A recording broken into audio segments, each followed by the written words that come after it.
all the super tourers in one spot. Super tourers, welcome to one of the biggest comparison episodes to ever hit Australian YouTube. We've got the mighty 79 versus the apparent king of the road, the Ram, and the all-rounder, the mighty 300 series of TJs. So our good friend here, Brett, just bought the Ram, as we know, and he went through these three cars on the spreadsheet, did all the numbers, and had a hard time deciding. So so I thought this would be, I'm sure there's many other people doing the same thing right now. So hopefully we answer some questions for you guys. Stick around to the end. We not only talk about all the strengths of each of the cars, this is going to be a non-biased competition. Every car has its own different strengths and weaknesses. We're going to hit up some weights, some fuel consumptions, and answer the questions you guys are probably wondering at home. I don't know about you, but I think the 79's good. Totally unbiased review and no ego. I see a lot of these reviews, I'm sure you guys are the same, and everyone gets, especially the American car guys, it's a big problem in my opinion where they just try to defend their position and they die on their sword, and it's like, there's just no need for it. Can we just have a comparison that's not ego-based? Well, who do you reckon's got the better turning circle? Yeah, well, mine's going to sound heaps better. It's got extra 2 cylinders than you lot. Well, you're 4.5, are you? That's cute. All right, so we're not picking a winner today. We're not saying one's better than the other. We're just discussing strengths, weaknesses, and what might work better for individual people, Just right? an objective comparison. Yeah. No opinions. How are the people going to know that my 79 is way better than both of them? But Well, Off to a cracking start. that makes my next point. I'm very familiar with 300. You're extremely familiar with 79. We've got a lot of experience with both vehicles. You've got a little bit now. You have the 10,000 Ks, Tassie and back, and around the little island. So we've got a bunch of footage to show you guys of where these cars have been. And yeah, that'll... the Ram being pretty fresh, not a heap. We got a little bit from Tassie though, didn't we? We did get a tiny bit, yeah. Bretto. No, Bretto went on a bit of a family trip, so took the dogs and everything, didn't you? I did, yeah. Loaded them up, 2 bloodhounds and the wife, and away we went. touring. So let's get stuck into what I think might be the 3 main types of touring around Australia.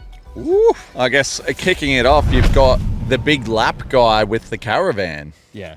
So Which is this is you? This That's is me. you. This is me. Yeah. You. So This guy right here on my left with the big ram guy. big payload, big towing capacity, Yep. big comfort.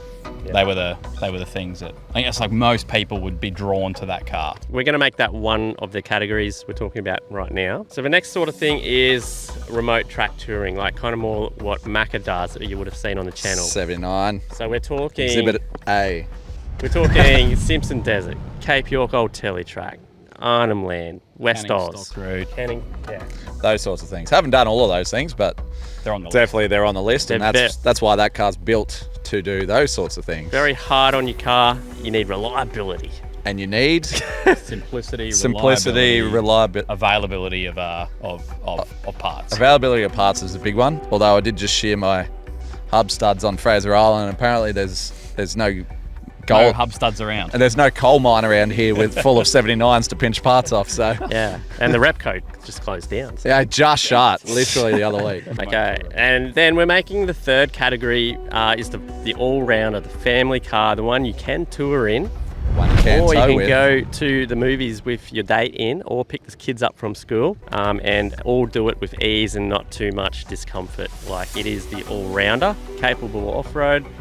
And I am pointing at this one, you might notice, because that's, in my opinion, the car we're going to talk about later with which that. is TJ's 300, and And I've got a lot of experience with this thing, and I can agree with that so far.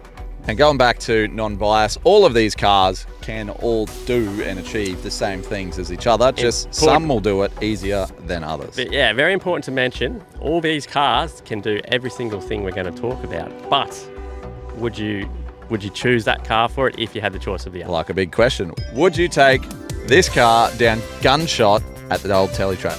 Would I? Yes. No. Can you? Sure. Should you? Not in my opinion.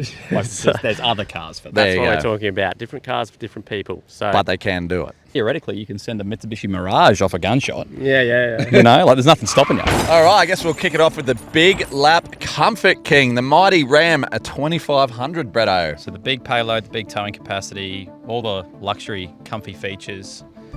It's the reason that you buy this thing, right?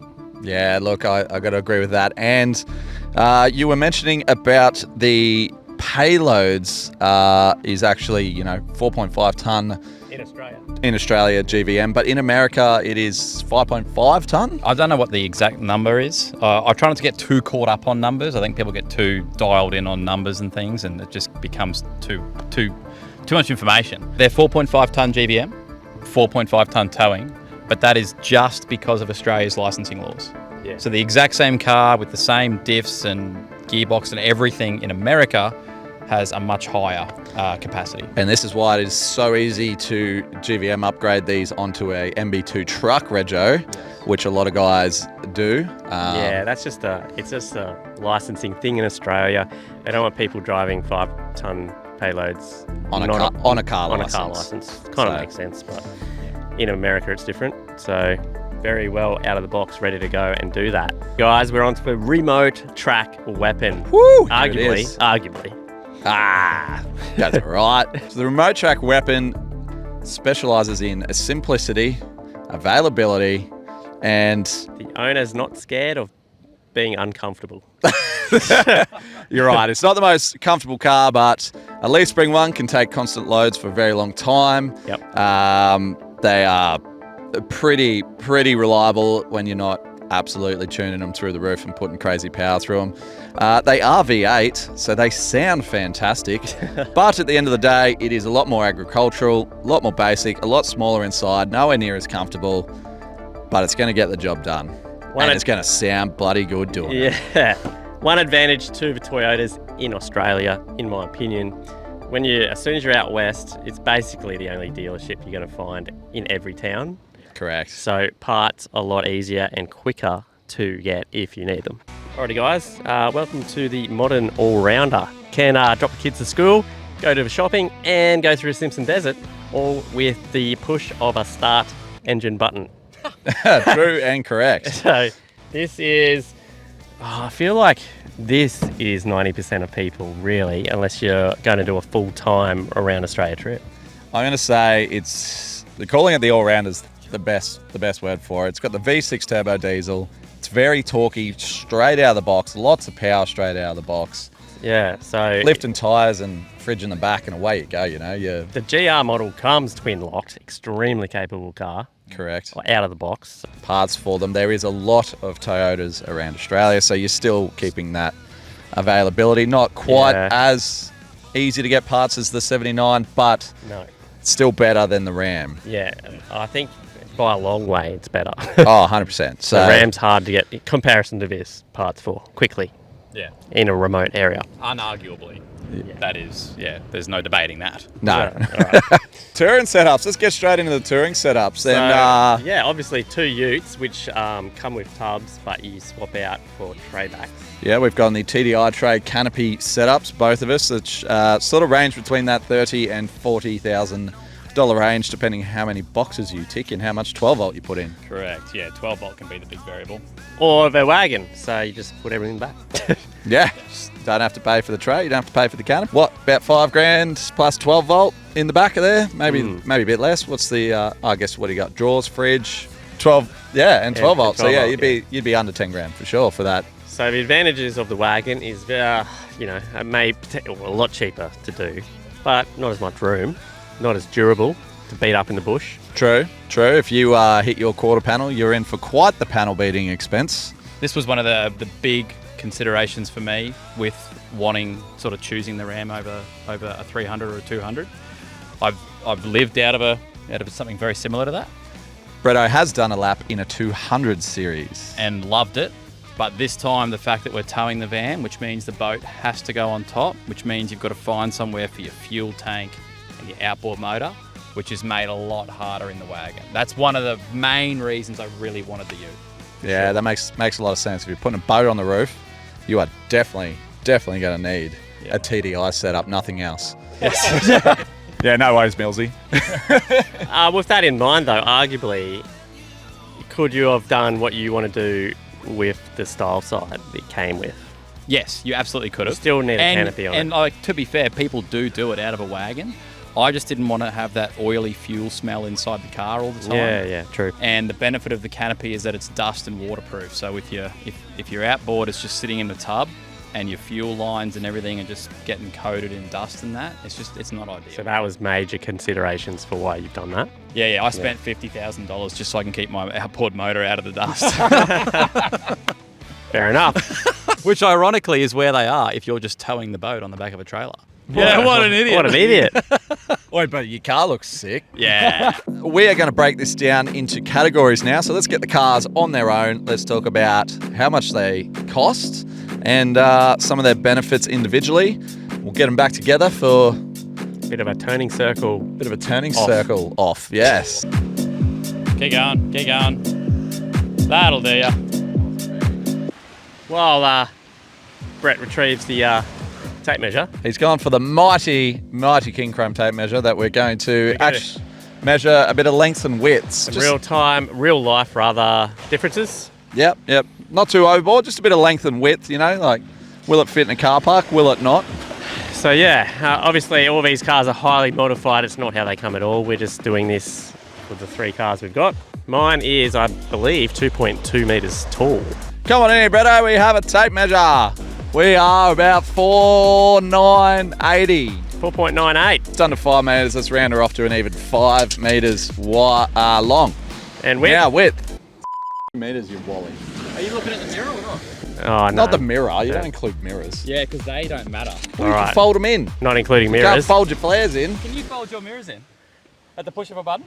No, I got to do it, man. And including the solar panel, we're 2.23. I'm not one to tow, but these are renowned for their towing ability. Agreed, they are. So they're 3.5 ton braked and 750 unbraked because everything is 750 unbraked. Yeah.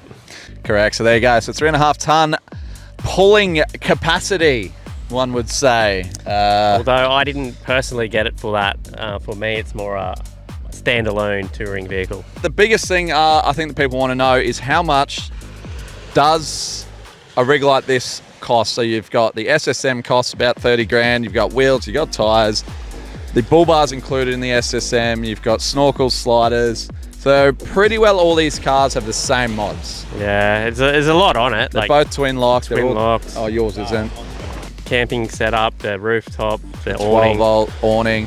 There's a lot on it. So we didn't actually work it out perfectly, but it's around 200. Around, yeah, between that 180 and 200 grand mark. Now, if you were going to buy a GR, which comes twin locked, it's an extra $40,000. So you get your leather and Cooled seats, heated seats, twin lock from you get your factory. street cred. Street cred, you got the cool GR headlights, and it comes in quite a lot cheaper, you guys will find, than the Next two. next two coming up. Time to check out the weight on this bad boy. Weight and fuel economy. So Big Aussie boy, what's it going to weigh? Let's throw How's it the on. fuel going to go? I'm actually interested. Let's throw it on the scale. As it is, all the touring gear in it and ready for a trip. On to the weigh bridge. TJ's 300 steps up to the plate. Lucky this bloke's got a GVM upgrade. What are you calling? Whoa, actually, I'm very unsure. I'm going to go with, 4.1. no, I'm going to go 3.4. 3.4. 3.4, that's light as. Yeah. All right, it's only a 300. 3.32. 3.32! I've got like a ton up my sleeve. What did I say? Yeah, you were close. You're right. I think I said 3.2 or 3.3. Dude, Oh. that's crazy. So I've got nearly a ton up my sleeve. Look up. And I'm full of fuel. 170 litres of fuel in there. You may as well chop it into a ute Stop yelling at me. and put a Cummins in it. Oh, very interesting. And this is all above board because of the SSM and the GVM upgrade I have, which allows 4.2 and a 35-inch tyre, legal nationwide. And a 4-inch lift. So I guess that goes on to what's the maximum amount of mods and heights and widths you can go. And this is what you can do nationally if you do a pre-rego Superior Engineering 4-inch 35s kit with the GVM upgrade. Suspension, wheels, and GVM. I think you can get a 4.495 GVM if you do the axle conversion. Yes. In saying that, this is probably the max this car can go. You can't be going 37s, you can't be going 40s, you can't be going truck rego. No. Yeah, basically this is the limits. So yeah, with that in mind, let's check out the next vehicle. Woo! We've stitched TJ up with being in the middle this time. How's Oh, it- you know. How's it feel to be in the middle with nothing in your hands, just standing there? Give me that. Onto the mighty Ram. So, Big Super Tourer. What are we doing? Widths, lengths, heights. some people call this a truck. Thoughts on calling it a ute or a truck? I think you just call it a Ram and just don't get caught up in the Yeah, getting all yeah. weird. Because all the Aussie truck drivers out there, which, all due respect, I get it. It's not a truck. It's not at all. It's not. Nope. And not even close. if you drive a Mack truck, or Kenworth or something like that, that's a bloody truck. Yeah. Yeah. Not this thing. Saying, I will admit it does do similar things. It can tow. It does take a heavy load, and it's got a Cummins. Pretty truck-like. It's kind of trucky. Garbo. Let's get on to some measurements, eh? All right, TJ's on the smart end or the dumb end, or what are we doing? Oh, he's taking the smart end this time. Right, now I think I know this. Jesus, is the tape long enough? Recording. Go to toe ball. Jeez, do we have a 9-meter tape or toe ball? We're doing toe ball. Yeah, go toe ball, because that's, 6'3", 40. 6'3", 6.34. 6'3", 6'3", So we're well over a metre longer than mine. Yeah, almost 1.5 meters longer than the 300. No wonder it didn't fit in my shed. Yeah, you really feel it in the car park too. I'm telling you, that extra 1.5 meters, it really makes it hard. Yeah, but that extra meter's going to hurt that steering, that turning Yeah, circle let's see. contest. Let's see how that. Woolly's car park definitely not allowed for that. That's for sure. Nah, this. We're going to do width and height. Mine says 0. What's yours say? I'm gonna go with 2100, 2.1. Yeah, there's 100 mil in it. Yeah, see, that's. I think that is actually a big myth busted there. Everyone talks about how wide these things are. Well, mine's a very wide car too. So The 300s are wide. I would put these down as both being rather wide, large couches. They're very comfy cars to drive in. Yeah. Oh, let's check out how tall it is. Woof, jeez, Jesus. Awning's the highest point on this bad boy. go the cherry picker, mate. Yeah. Yeah. What was the 300? 2.2. 2.2. What do we got? 2350. 150s. And a boat on top. I had a boat on top, which will put it to about 12 meters, I think. So next up, how much do you think it's going to weigh? Ooh. Look, I think at the moment, as it sits, it'll be under the 4.5 ton, which is car rego. That's the cutoff. Anything over 4.5, you've got to be truck. Well, let's figure it out. All right, Yandina Public Weighbridge. Apparently, I just have to pay, and it'll give me a printout, I believe. Well, get off the weighbridge, mate. You're trying to stitch me up. Stitch this guy up. All right, guys, let's see what End the of old it. big Ram is up for. How exciting. What are we talking, Brett? It spits out a receipt and that's it. Oh, is the registration? Yes, whatever. What do I want to know here? Gross. What is it, mate? Gross or gross? Are we going gross? Yeah.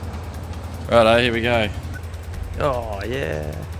456. Oh, he's over. Oh no. That hurts. You don't even have a boat on yet. I know. That's... Oh, mate, you must have a bit of stuff in the canopy, do you? Fuck. Nah, it's empty actually. No, for the video, you've got your fully loaded I canopy. am Wait, fully what? loaded. Oh, you know what you got to do?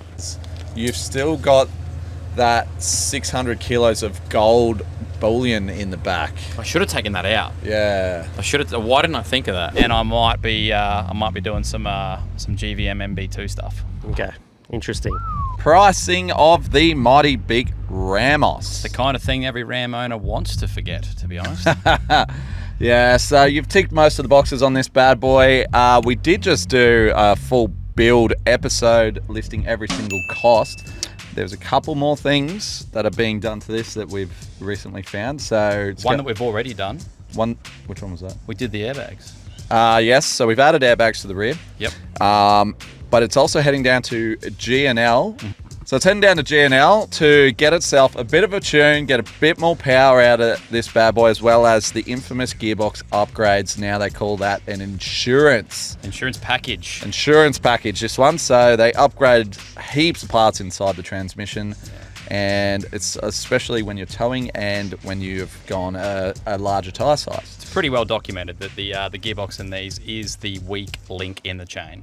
So that Yeah, I was about to say the 300 just drives, eh? It's all good. oh yeah, Must be nice. Well, Straight out of the box, we did say the 300 is probably the best option. Absolutely. Depending on if you're towing boats and things like that. So that is an extra 14 grand. So if you are building one of these, you're going to be in the, depending if you're buying it new too, but let's just say you'd be around that $250,000 mark. Yeah. I mean, we worked it out on the full build app based on the second-hand one that I bought.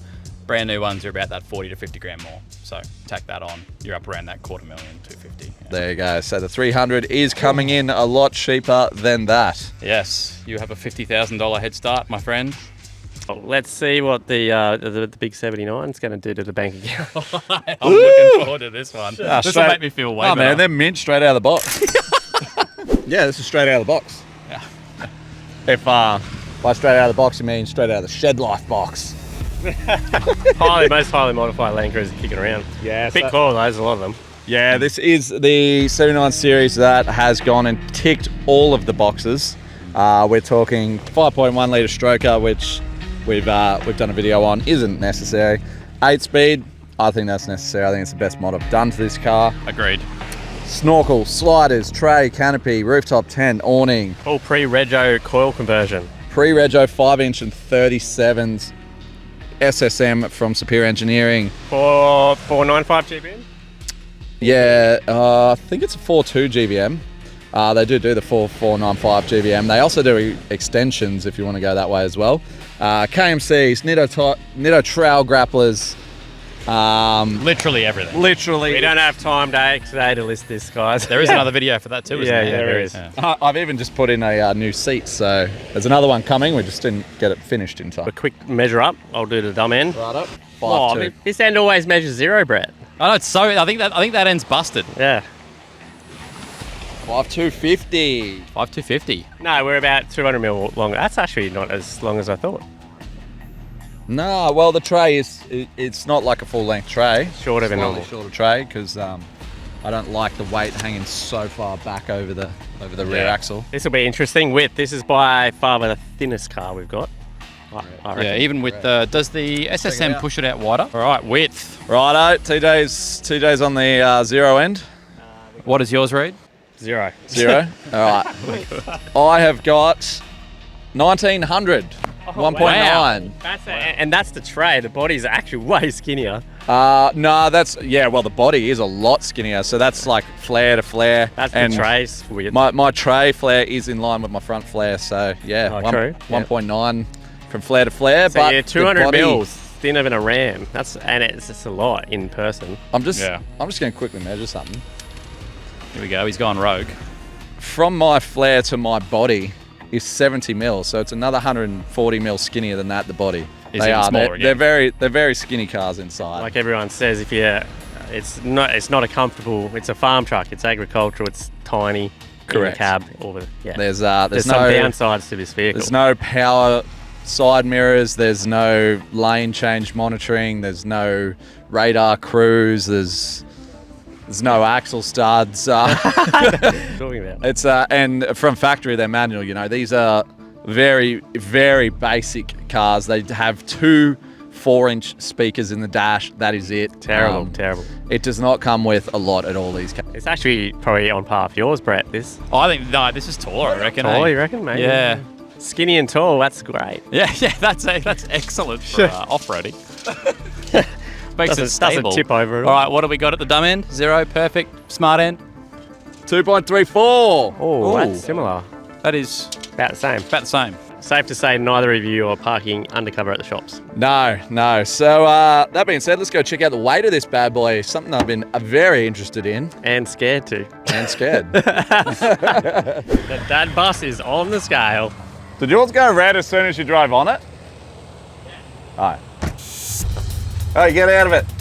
You can see in the reflection. Got it. What do we call it? I reckon 4, maybe? It's really hard. I'm really hoping like 7, to be honest. What do you need? 4.2? I think I'm 4.2 GBM, so I'm going to go 3.7. 3.7? No, 3.6. I'm going to go 3.6.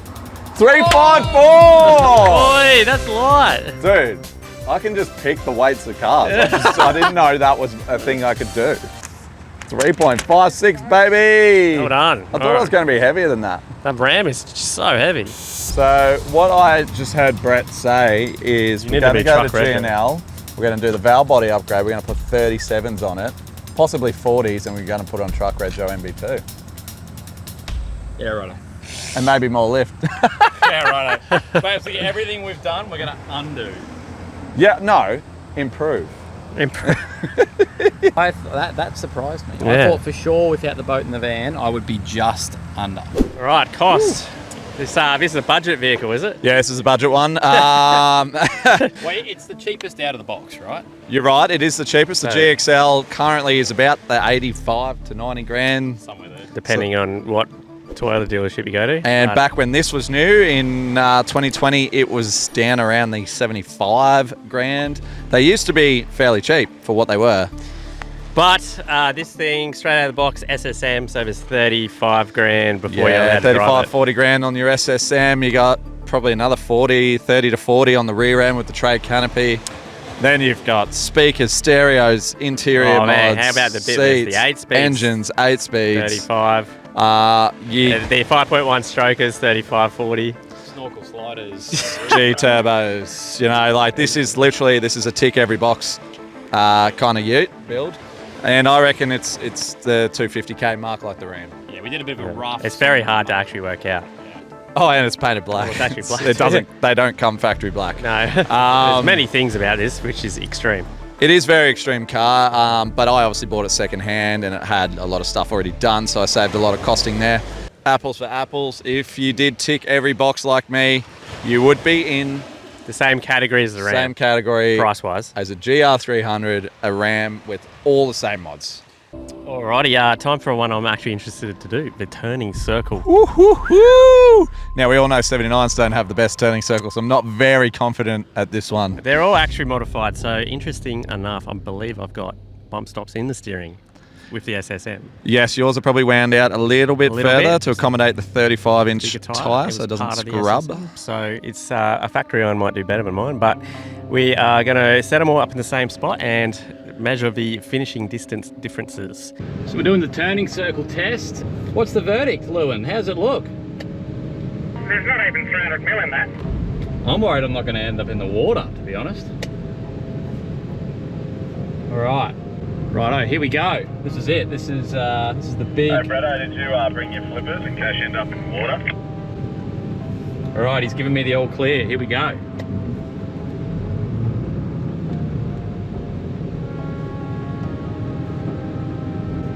Unsurprisingly, last. Alright, let's go get the tape, have a bit of a measure, eh? Alrighty, guys. Oh, we made this nice and easy by all having the same tyres, didn't we? Except Bretto. Tightest turning circle here. Yeah, no real surprise there. The 300 has absolutely aced this Shorter test. wheelbase, and it's the only IFS car, which is typically, I don't know, are they normally better on the turning? Oh, can be. Yeah. So the 300 series is the clear winner. So is that where our starting point is, I guess? Well, Is that to the dad bus? That's to the dad bus. Hang on, gotta get a taxi over to Bretto's. Jeez Louise, where's your... This one, would it? what I was talking about when I was talking about people getting caught up on numbers earlier. Yeah. 301, 79 second, Ram last. That's way better. Way better. Way better. Okay, so... Don't need this anymore. All right. All right. Bretto, Hey guys. can you come in further? You're not in frame. Oh, wait, you can't because So you guys might have seen on the footage too, because he's in a longer vehicle, it cut through the, what we're trying to turn around, the stick. Correct. So Bretto wiped out the stick. Due to being such a long wheelbase and longer car, you actually have to take turns wider. He wiped out the stick. I missed the stick. TJ missed the stick. I didn't miss the stick. You did not miss the stick. So, interesting. Not really. Not really. But this myth bus exactly what we all thought. A Ram is a lot harder to park in Woolies and get around tight car parks. Yeah, man. Alrighty, Louis, we've done the refuel for this trip. So with the guys, it's came to 64.7 litres. So I'm going to put that on the screen, what it is per the 100. Not very good. Not very fair. I was doing sandhill climbs, mate. All right, what's the record? What are we going for here, Tej? Well, I think I did more Ks. We're going to have to do the calcs, but it'll be close. Yeah, I did 260.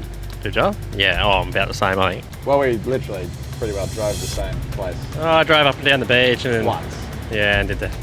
I think that sandhill climb thrashing my car on the hill was not great for fuel economy. Oh, I mean, I'd probably make excuses too. Oh, he did less. What the hell? This is not looking good, Louis.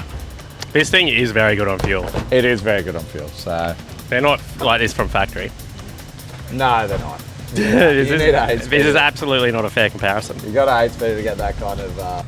Did the maths. I've come out at around 25.2 litres for the 100, which off-road is about right. Although I was thrashing it up that sandhill, which you will see in our Fraser video. But that's about what we think. That is, for me, that's pretty normal. Big tyres, factory tune, off-road, flat tyres, that's what you get. Oh, no!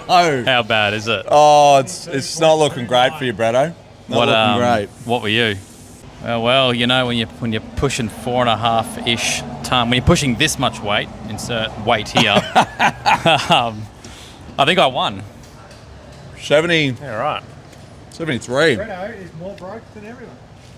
Oh, you won that way. I won that way, yeah.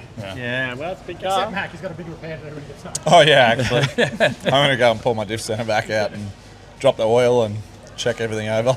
You can just take that car to the wreckers, eh? I'm trading it in on a Ram. Wait, no. Shit on fuel. Can't afford it. We are back from the beach.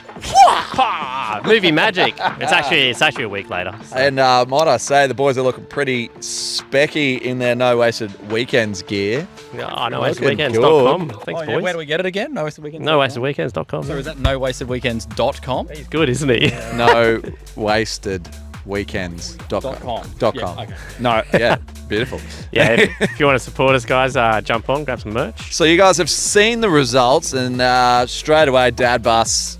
Look, I got one. I got best fuel and most power. What are you calling best time? Actually, most power. You got loudest as well. Oh, and loudest. Yeah, and it did everything in two-wheel drive. Wow, yeah, that was last week's video. So if you want to see a front-wheel drive Land Cruiser on Fraser, check it out. Yeah, Jarvis Chris. Yeah, can't stop a holiday. Yeah, best power. Not for long though, mate. We got some talking to do. Yeah, a little bit of talking to do because we actually have some weights to talk about, don't we? So, as you just saw, we discovered you're 60 kilos, or maybe it was 80 kilos over GVM, which is without it being in the car. Not in the car, like no water in the water tank. It's diabolical is what it was. Absolutely way more weight going on it. Yeah, look, I figured that staying on car rego was going to be a bit of a pipe dream, but I thought without the boat and all the water and everything, we would be just under. It shocked me that we were over basically empty. Yeah, I honestly didn't think, but I tell you what, there's a few comments in last night's Ram episode that Yeah, that went live. A few bloody snipers, did you say? Oh, there was a couple of special ops guys in there. Just, calling me just out. ready I'm to shoot him down. That's for sure. And killing my dreams. hey, guess what? You guys were bang on. So, Yeah, correct. I'm not going to run the gauntlet, and as much as I wanted to, because I do love a beer at lunch, I'm not going to run the gauntlet. Not when I'm 4.6 ton, or with me in it, over 4.6 ton, without the boat and the water and everything. By the time I'm loaded, I'm over 5 ton. And no caravan. no caravan. It just goes Yeah, out. so ball weight actually is included in your GVM too. So correct. It all adds up. So, yeah, I mean, technically, the car isn't really changing for this MB2 upgrade, Nope. but So- you need it for insurance and just licensing. It's literally to keep the licensing laws and the registration laws in Australia, to keep it all compliant. The car itself doesn't need any upgrades in order to comply for extra weight. It's built to carry it. Yeah. You're just basically flicking and ticking to say, yep, it's now on Truck Rego, which means I need to get a truck license. and the main reason for that, we've been chatting to an engineer on the coast here, is basically the Dodge Ram's GVM, GCM is a lot higher from factory out of America, that they actually derate them to be on car rego in Australia. So it's quite... Which makes sense. It makes sense. Makes sense. It makes it much more accessible for people that don't have a truck license, that still want the big truck and don't want to put the big canopy in that on. You can run them around on Car Rego, no dramas. So this truck license, what's that cost setting you back? So I can't remember the name of the company that we're doing it with, but it's $750 per person. It's like a half-day thing. There's a test involved, all that sort of stuff. So it's actually, there's two of us. Me and my wife both need to be able to drive the car. So you're $1,500 deep there. Engineering, not too bad because it's literally paperwork and brake tests and things. So it's about, don't quote me on this because depending where you live and who you talk to, I've been quoted over the phone roughly $1,500. Yeah, okay, so you're another three grand in. $3 grand of the ever-growing total. Hey, TJ, want to have a beer? Yeah. Let's have a beer. Oh, sorry, Bretto. Sorry, can't have No, we'll one. go in his car. He's driving. Oh, yeah. So that's the other thing. You have to be zero when driving on a truck registration. So Blood alcohol, Yeah. 100 kilometers an hour speed limit. is that actually a thing? That's a thing. Annual check. Annual inspections. And If they're feeling spicy at those way stations and they call you in, you got to go in. yeah, that's right. Yeah. If the purple lights are flashing at the weigh bridges, in I go. But there is a couple of like upsides to it. So when you're on Truck Rego, the rules for modifications is a lot different. Throw the book out the window. You could go and bang 40-inch tires on this Dodge Ram, and Gearbox will love that. Well, speaking of gearbox, we've been now it will. Oh, Fatty, you've spent more money. he's got ram brain. Yeah.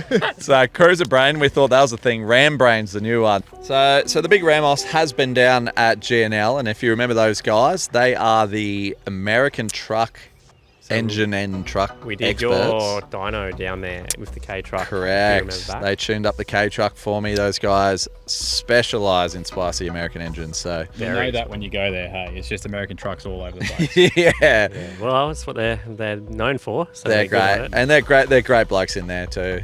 Reese and Ben and all the crew, all the lads. So So you got the insurance package. the Yeah, they call it the insurance package, and this is actually something that if you're considering one of these, you do need to be aware of a couple of things, which I was kind of aware of it before I bought it, but maybe not to the extent of how regular these things do fail. What's this for when you load them up? Yeah, like just when you put more weight on them, bigger tires, and just more stress on the driveline in general. So the insurance package is upgraded valve body. So the 68 RFE, Google it. There's memes everywhere.